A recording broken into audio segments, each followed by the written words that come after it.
Kody is a failure in not making those marriages work. I feel like What if everything you believed you knew about Kody Brown was not true?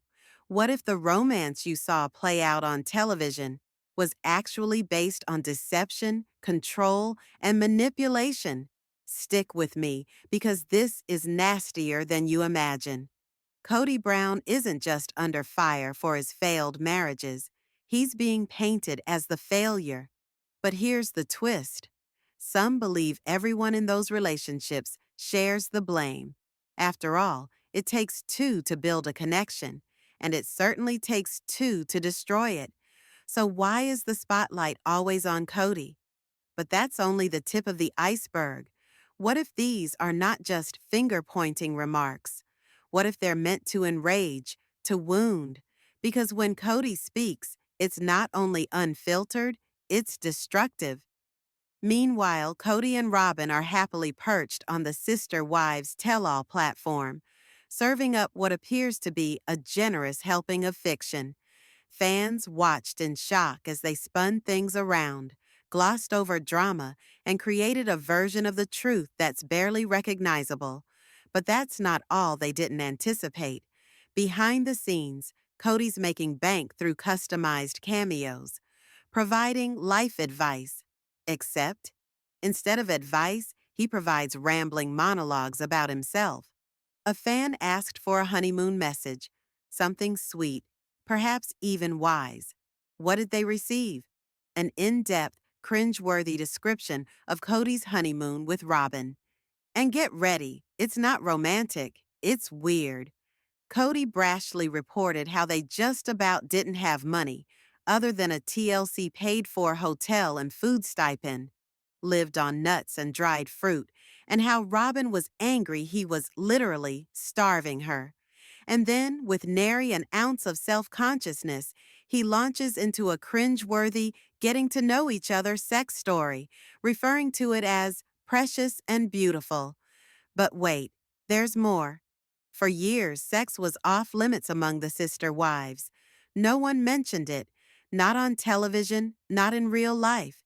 So consider the surprise when Kody reportedly boasted to a pal in public about how fixated he was on being intimate with Robyn, not romantically, but in a manner that sounded almost addictive, like an addict seeking a high.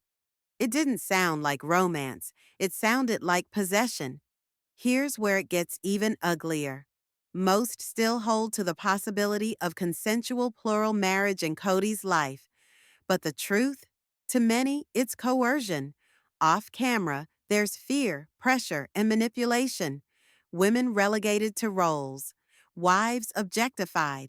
And Kody's recent words, where he overtly shows disrespect for some of his wives on live TV, only prove that pattern. Not just lacking respect, lacking remorse. Kody wants us to think he and Robyn were poverty-stricken, starving, and desperately in love during their honeymoon. But the tab says otherwise. TLC paid the bill.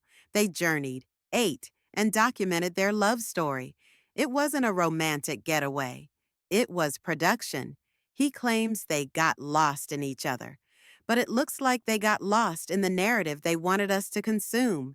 So here's the question you have to ask. Is Kody telling the truth? Or is he still playing a role?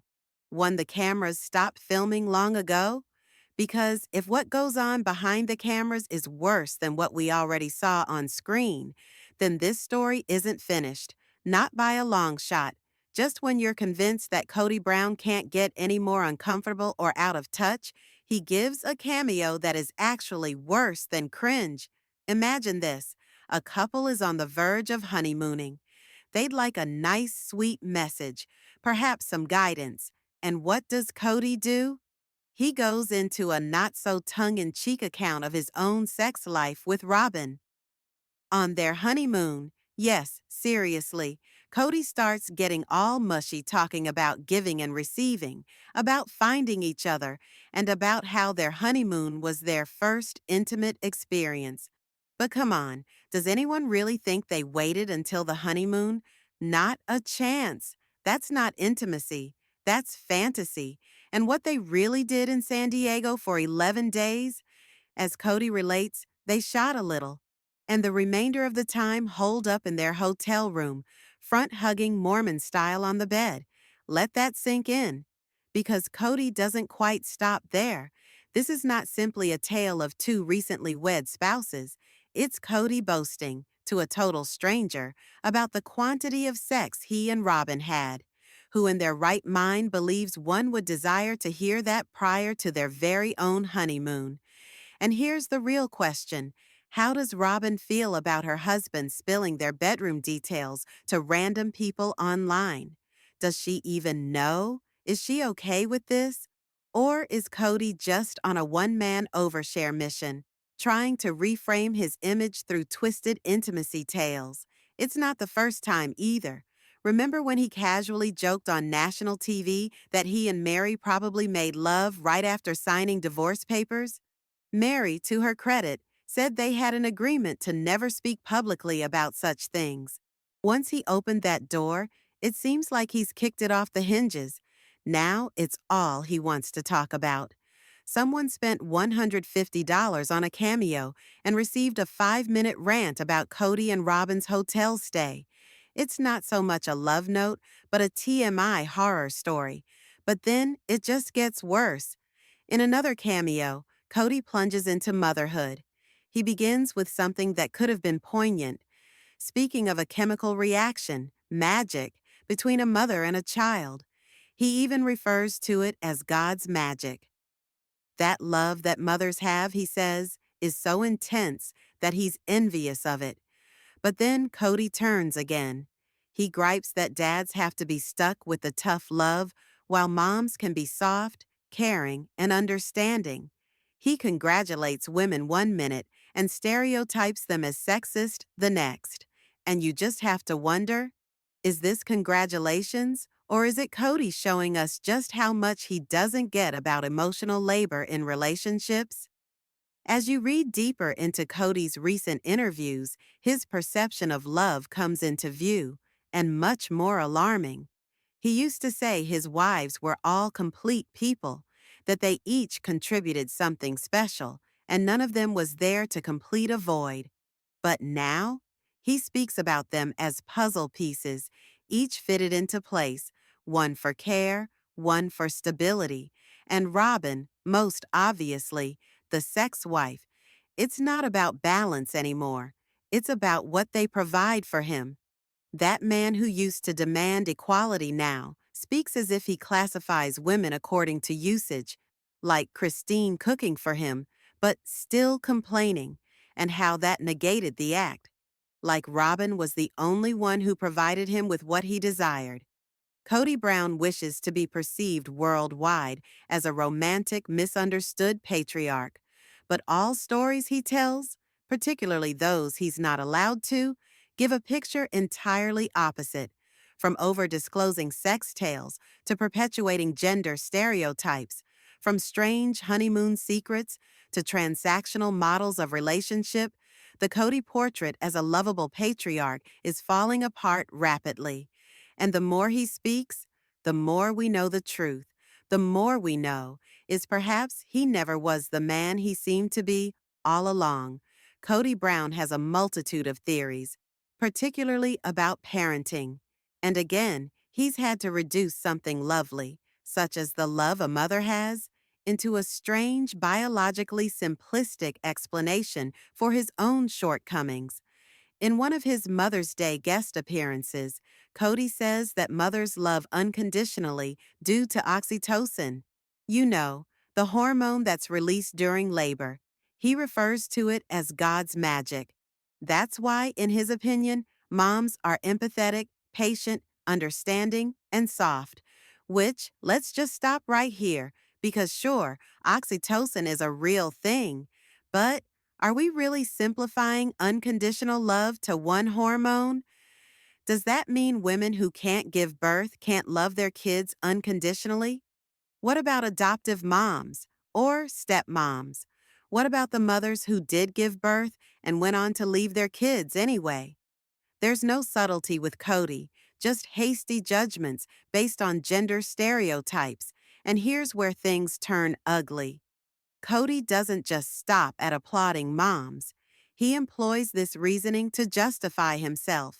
He explains that he can't love in the same way, that he must be the bad cop, the disciplinarian, the one who maintains the kids in order, because evidently in his universe, dads aren't allowed to be sensitive.